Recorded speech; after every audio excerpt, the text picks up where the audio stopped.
बेलपत्री के पेड़ के नीचे सोमवार के दिन किसी ब्राह्मण को यदि या ब्राह्मण के बालक को खीर का भोजन करा दिया जाए,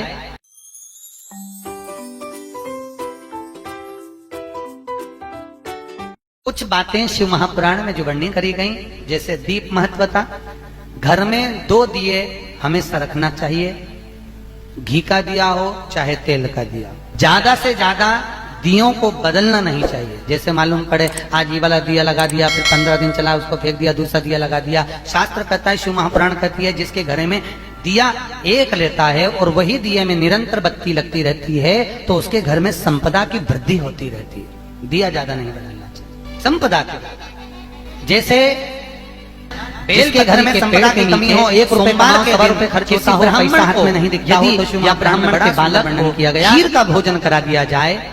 और यदि ये भी नहीं करा सकते तो सोमवार की सोमवार शाम के समय अगर बेलपत्र के पेड़ के नीचे घी का दिया लगाकर आए, 5 सोमवार लगाकर आइए, अपने आप लक्ष्मी में बरकत बनना चालू हो जाती है, संपदा बनना चालू हो जाती है। क्यों? रुद्राक्ष का वृक्ष भगवान शंकर के नयन अश्रु से बना है और बेलपत्री का वृक्ष माता पार्वती के नयन अश्रु से बना। एक बात मेरी माताओं से कहना चाहूंगा, अगर घर में बच्चे चिड़चिड़े हों, क्रोध कर रहे हों, घर में बच्चे कहने पर नहीं चल रहे हों, कहीं ना कहीं तुमको ऐसा लग रहा है कि हमारे घर के बच्चे गलत संगत में जा रहे हैं, पढ़ाई में मन नहीं लग रहा, विद्याध्ययन में मन नहीं लग रहा, कहीं सत्कर्म की ओर इनका मन नहीं लग रहा, तो मेरा निवेदन रहेगा कि कभी अगर मौका मिल जाए, चंदन घिसकर, लाल चंदन को घिसकर बेलपत्री के वृक्ष पर त्रिपुंड लगाइए और बेलपत्री के वृक्ष का वही त्रिपुंड लगी हुई उंगली भगवान देवाधिदेव महादेव के मंदिर में जाकर शंकर जी पे त्रिपुंड लगाइए और लगाने के बाद वही त्रिपुंड की उंगली घर पर जहां बच्चा जिस कक्ष में पढ़ाई करता हो या जहां सोता हो, उस 3 उंगली को उस घर के किसी भी टेबल, अलमारी, किसी भी स्थान पर ले जाकर लगा दीजिए, वो बच्चा कभी गलत संगत की ओर नहीं जा सकता। और उसमें शिव जी का एक नाम का स्मरण करना है, शंकर जी का एक नाम का स्मरण करना है, जिसका नाम है अवधूतेश्वर। क्या नाम है शिव जी का नाम? अवधूतेश्वर। तो क्यों ना करें मंगल वाले, ये कहीं कहीं हमारे को मंगल है परेशान कर रहा है, मंगल है विवाह नहीं हो रहा, मंगलिक है विवाह नहीं हो रहा, अरे करो ना, शिव महापुराण खोलकर तो देखो, लिंग पुराण खोलकर तो देखो, नर्मदा पुराण खोलकर देखो, एक एक चीज का अनुमोदन है। स्वयं जन्म देने वाला भी भोलेनाथ है, जन्म वो देता है, मरण देने वाला, मृत्यु देने वाला भी वही है। वो कहेगा तब मृत्यु होगी, अकाल मृत्यु वो मरे, जो काम करे चंडाल का, काल उसका क्या बिगाड़े, जो भक्त हो महा काल शंकर देने वाला। वरण विवाह, गुरुजी लड़की को मंगल है, गुरुजी लड़के को मंगल है, क्या करा जाए? कुछ मत करो। प्रदोष के व्रतों में वर्णन किया गया है कि रवि का प्रदोष, भौम का प्रदोष, मंगल का प्रदोष, बुध का प्रदोष, गुरु का प्रदोष, शुक्र का प्रदोष, शनि का प्रदोष। जो प्रदोष पढ़ते हैं पूरे महीनों में, पूरे वर्ष में, मंगल का प्रदोष निकाल कर रख लो कि मंगल का प्रदोष इस दिन पड़ रहा है, मंगल की त्रयोदशी तिथि पड़ रही है, प्रदोष व्रत मंगलवार का पड़ रहा है।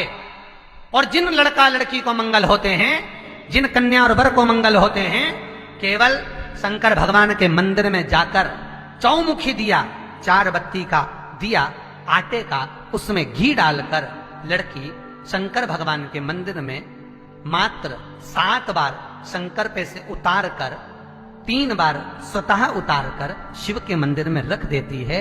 उसका मंगल आड़े आता ही नहीं है और वो लड़की का विवाह मात्र 3 महीने के अंदर लड़के लड़की का विवाह पक्का हो जाता। मंगल नहीं आता सामने। मंगल प्रदोष व्रत का इतना महत्व है महाराज। ये प्रदोष व्रत होता क्या है? प्रदोष व्रत का महत्व क्या है? शिव महापुराण की कथा कहती है, शंकर भगवान का प्रदोष का व्रत, अर्थात चंद्रदेव को जो क्षय रोग हो गया, बीमार पड़ गए, शरीर गलकर नीचे गिरने लगा, तब देवर्षि नारद ने भगवान चंद्र को शंकर भगवान के पूजन का विधान बताया और पूजन करते करते त्रयोदशी तिथि आ गई, जिस त्रयोदशी के दिन चंद्रदेव ने सुबह से शाम तक कुछ नहीं खाया। शाम के समय सूर्य अस्त के पहले चंद्रदेव ने स्नान किया, श्वेत वस्त्र धारण करे और श्वेत वस्त्र धारण कर कर चंद्रदेव शंकर के शिवलिंग की पूजन करने बैठ गए। शंकर भगवान के शिवलिंग की पूजन जब चंद्रदेव ने करी, हाथ में अक्षत लेकर चंद्रदेव ने शंकर को समर्पित करे। ओम उमापति नमः कहकर जब चंद्रदेव ने शिव को समर्पित करे, भगवान शंकर त्रयोदशी के दिन प्रदोष समय में, प्रदोष काल में प्रकट हो गए और प्रकट होकर बोले, हे चंद्र, तुमने आज मेरा अनुरोधन किया है, आज मेरा स्मरण किया है, जाओ आज त्रयोदशी के दिन प्रदोष काल में मैं तुम्हारे शरीर को स्वस्थ करता हूं। तब से ये प्रदोष व्रत प्रारंभ हुआ है। किसने करा है प्रदोष व्रत? भगवान विष्णु ने करा था। जब घोड़े का मुंह लगा, हयग्रीव अवतार, लक्ष्मी जी हंस दी थी तो घोड़े का मुंह भगवान विष्णु का लगा, तब भगवान विष्णु ने प्रदोष व्रत करा था। भगवान विष्णु। हम ये नहीं कहते कि हम कुछ कर देंगे, हम ये नहीं कहते कि हमारे पास कोई विद्या है। मेरा निवेदन आप सबसे है, आप सबसे भी मैं निवेदन करना चाहूंगा।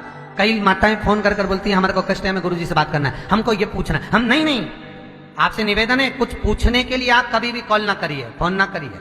कुछ पूछने के लिए आप मैसेज ना करिए, हम नहीं बता पाए। क्यों?